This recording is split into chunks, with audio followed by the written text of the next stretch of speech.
keep on forgetting what I'm supposed to say. Right, so it's part 2 of the RS Charlie video. This part is mainly about the suspension, the motors and the overall movement mechanisms of RS Charlie, i.e. the manufacturing step, because that's what I meant in the previous video. Because you've got the planning and the comparison, that was when I had them both on the table and I was explaining the differences.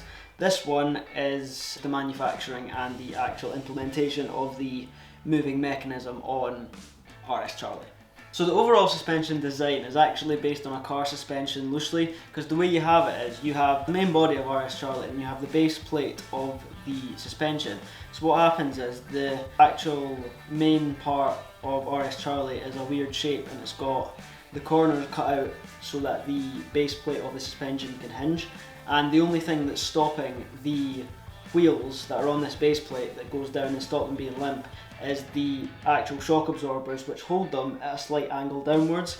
It's hard to explain, but I'll put a video over this and you'll actually see what I mean. So that's kind of the overall suspension design, very loosely described. It was there wasn't really a method to it, it was more of a what works out in the real world, that's what I'll implement into this one, and as we'll see in the rest of the video, it actually worked out quite well. The suspension is primarily made out of aluminium, and that is for strength and protection of the motors, because the way it is, they are bolted to the base plate underneath the motors and then they curve round to meet the top end of the shock absorber, and that is to serve two functions. One, so that it has the maximum leverage on the base plate and as a result the motors, and to also protect the motors in case any shrapnel or debris come up from below the wheels so that it doesn't damage the motors and get into the internal winding.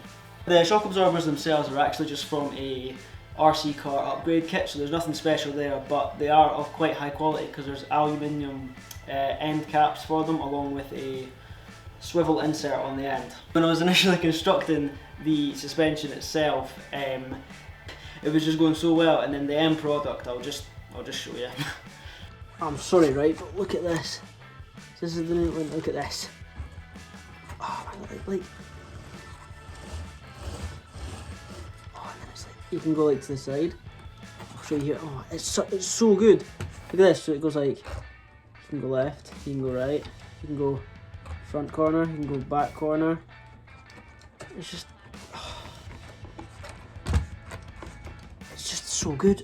As you can see in that video, I am very happy with how it turned out. It's literally, I had an image in my head and I was like, right, I want to make that, and it's just exactly as it was in my head, and that's the first time something's happened like that, apart from RS Alpha, which was really good to happen in the same robotic development series, or the RoboticSystem development series, which was, if that's not foreshadowing, I don't know what is. Last thing about the construction of the suspension, the motors themselves are on an L bracket, and that L bracket is just bolted straight onto the base plate, so if a motor does break, they are completely interchangeable. I could even get stronger motors if I really wanted to, provided that they have a similar, if not same diameter to the motors currently on RS Charlie, because then I'd have to remake the whole aluminium arm part that is effectively the most important part of the whole suspension.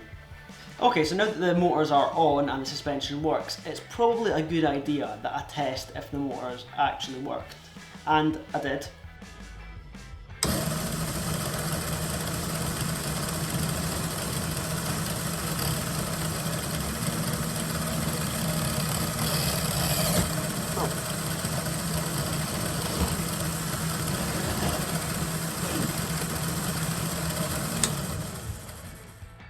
And they do, which was a good sign. Now that I know the motors work, I need to actually check if they're strong enough to pull the weight of the robot along, because it's all fine and well having everything else working, but if it doesn't move, kind of pointless, mate. So then I had to test the traction of the motors.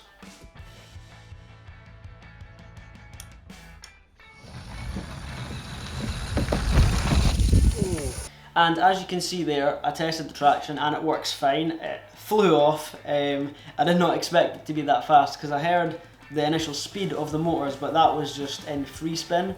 So I was like, right, once it adds traction, it'll probably be a little bit slow, but then obviously, as you saw in the video, turned it on and it shot away from me. So needless to say, I did pick pretty good motors.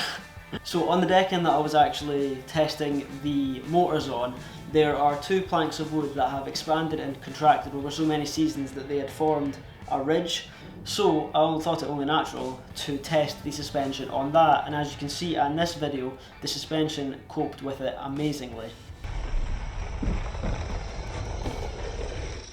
And all that was left now to do for the motor and moving mechanism testing was to fix the swerving issue, because as I mentioned briefly in the first part, no one motor is the same, so they were all operating at different speeds. So that's why in the test video of the speed you saw me hit my finger on it, because obviously when I put them all into the code, they were all going in different directions, because obviously if they're all spinning that way, and I put them on either side, one side's going to want to go this way and one side's going to go that way, so obviously I had to correct that.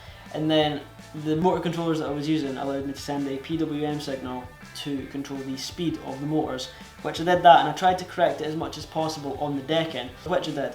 So here's a video of the slightly corrected version.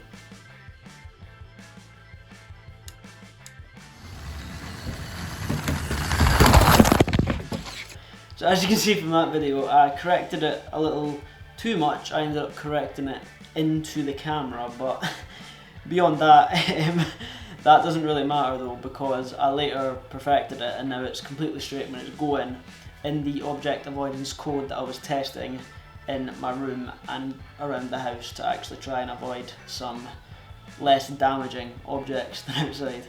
And thus concludes the manufacturing / assembling portion, which was mainly focused on the motor moving mechanism. Now in the next video will be object avoidance codes. In the next video there's going to be lots of bumps, lots of scratches, lots of midlife crises that I was going through, because if you've ever programmed before you know that it is the mother of all headaches when you can't find a bug. But all that joy and fun is for next video. So thank you so much for watching, and I'll see you in the next one.